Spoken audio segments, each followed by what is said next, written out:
राधे राधे दोस्तों, हरे कृष्णा। मैं हिमानी गोस्वामी स्वागत करती हूँ आपका अपने यूट्यूब चैनल यश भक्ति वीडियोस में। जय हो। ओम छिन्नमस्तिका त्योहार नमः। माता छिन्नमस्तिका को नमस्कार है, नमस्कार है, बारंबार नमस्कार है। भक्तों, माता छिन्नमस्तक की यह कथा प्रारंभ करने से पहले हम उनका ध्यान करेंगे। ध्यान उम्र प्रचलिता चैनल काम व्याख्या सर्वकाम फलप्रदा अमयस्त समरोमत्रे सदाशिव विनय। हम भक्त हम आपको माता का मंत्र बताएंगे। अच्छा तो चलिए। विचरे होम वर्क स्वाहा। ओम भक्तों, आपने माँ जगदम्बा का एक रूप देखा होगा जिसमें माँ के एक हाथ में खटक तो और दूसरे हाथ में स्वयं उनका ही मस्तक है। उनको संबंधित अर्थात मस्तक के नए से रक्त की 3 धाराएं फूट रही हैं। विरक्त धाराएं तीनों मुद्राएं में प्रवेश कर रही हैं। माता के पैरों के नीचे एक स्त्री पुरुष भी दिखते हैं। दास महाविद्याओं में से 5वीं माँ छंदमाता या छिन्नमस्तिका का स्वरूप है। गुप्त नवरात्रे के 5वें दिन माँ छिन्नमस्तिका की पूजा अर्चना होती है। जगदम्बा की महिमा अपरंपार है। हम जिस जीव जगत में जीते हैं वह संपूर्ण रूप से जगत माता महामाया की क्रीड़ा स्थली है। उस माया से वशीभूत होकर हम जीवन के हर कार्य कल्प करते हैं। जठर अनुधनी अर्थात भूख प्यास से लेकर वह आधुनिक कर्क सब महामाया की ही माया है। इससे जीव पीड़ित होता है। किसी आधुनिकता हमारे जीवन चक्र में कितना खान होना चाहिए, इसका सारा जगदम्बा की इस स्वरूप में दिखाता है।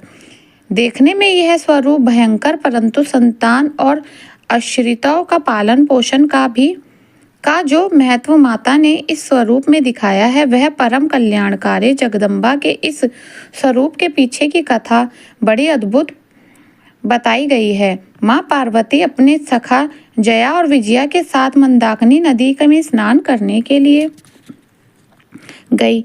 स्नान के पश्चात उन सबको बहुत जोर से भूख लगने लगी और समय माता की शक्तियों ने उस समय भोजन कराने के लिए मांगा और दी हुई उन्होंने कुछ समय प्रतीक्षा करने के लिए कहा।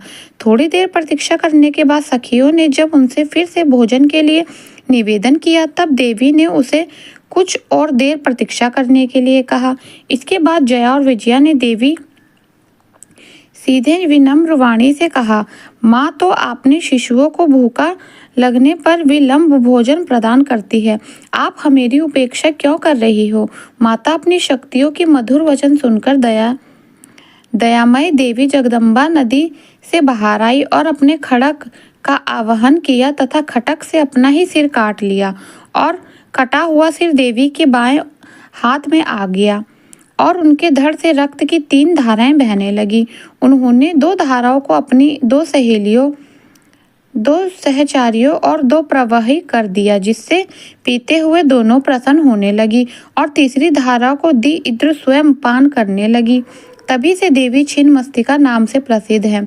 त्रिनेत्रधारी माता छिन्नमस्तिका का कंठ सर्पमाला और मुंडमाला से सुशोभित, बाल खुले हैं, विभाग बाहर की ओर निकली हुई, दाएं हाथ में खड़क और बाएं हाथ में अपना कटा हुआ मस्तक है लिए हुए आभूषणों से सजी माँ बिना वस्त्र के है, क्योंकि सभी विशेषताओं ही उनका वस्त्र देवी छिन्नमस्तिका का घनिष्ठ संबंध कुंडली नामक प्राकृतिक ऊर्जा, यह मानव शरीर में छिपी हुई प्राकृतिक शक्तियों से दिए है। जगदम्बा ने स्वयं ही अपना ही रक्त अपील या तो उनका स्वतु और उग्र हो गया। पूरे देव मंडल में त्राही त्राही मच गई। देवी का यह क्रूर स्वरूप देखकर देवगण भय से कांपने लगे।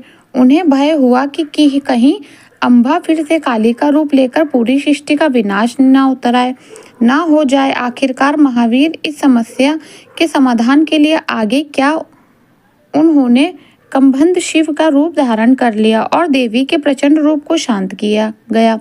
शिव जी के आग्रह को जगदम्बा टाल नहीं पाई और पार्वती के रूप में लौट आई। अब हम आपको सुनाते हैं छिन्नमस्तिका स्वरूप का महात्म। माता का गुणगान करने से माता छिन्नमस्तिका बहुत प्रसन्न होती है। इस रूप में माता दूसरे की भूख को शांत करने के लिए अपने सिर का काट बीपी। इससे यह पता चलता है कि माँ के भीतर परोपकार और त्याग की भावना बहुत ज़्यादा है। दूसरी बात, माता अपने सिर को काटने के पश्चात भी जीवित हैं।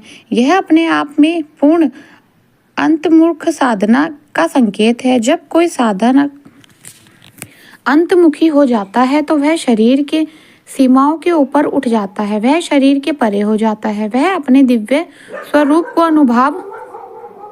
अनुभव करने लगता है। देवी छिन्नमस्तिका स्वयं तीनों गुणों अर्थात सात्विक, राजसिकों तथा मानसिक तामसिक का प्रतिनिधित्व करती हैं। ब्राह्मण के परिवर्तन चक्र का भी प्रतिनिधित्व ही करती, जो कहता है आदि सर्जन तथा विनाश संतुलित होना चाहिए। शेष कटना विनाश का प्रतीक है तो रक्त पिलाकर भूख शांत करना सर्जन का प्रतीक है। इस प्रकार गुप्त नवरात्रि के 5वें दिन यह कथा प्रथा और माता छिन्नमस्तिका का गुणगान संपूर्ण हुआ। बोलिए जय माता दी। आपको यह वीडियो पसंद आया हो तो प्लीज़ कमेंट बॉक्स में जय माता दी जरूर लिखिए। राधे राधे।